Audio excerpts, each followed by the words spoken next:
કિસાન મહાપંચાયતમાં આમ આદમી પાર્ટીએ સરકારને ઘેરવાનો પ્રયત્ન કર્યો। ગોપાલ ઇટાલિયાને સરકારને સર્કસ સાથે સરખાવી હતી।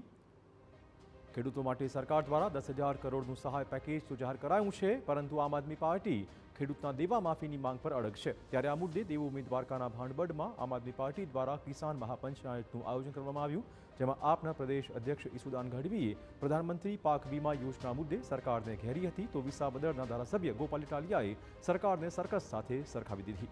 તેમણે આક્ષેપ કર્યો કે દિલ્હીથી નક્કી થાય તે જ ગુજરાતમાં પ્રધાન બને છે। તેમણે મંત્રીઓની નિમણૂકને સંગીત ખુરશીની રમત સાથે સરખાવી।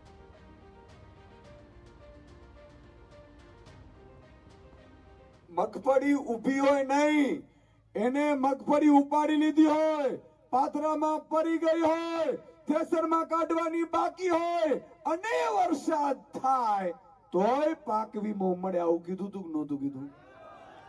મળ્યું કોઈને પાક વીમો? મળ્યું? મિત્રો, હિન્દુસ્તાનમાં પ્રધાનમંત્રી ફસલ વીમા યોજના એક એવી છે કે જે ગુજરાતમાં જ બંધ છે, બાકી બધે ચાલુ છે। ગુજરાતમાં છેલ્લા 10 વર્ષથી આવું હાલે છે। દિલ્હીમાંથી ખંજરી ખખડાવે, ડગ ડગ ડગ ડગ ડગ, મંત્રી બધા ગોળ ગોળ ફરે, કોકના હાથમાં આવીને કોકના હાથમાંથી ગઈ।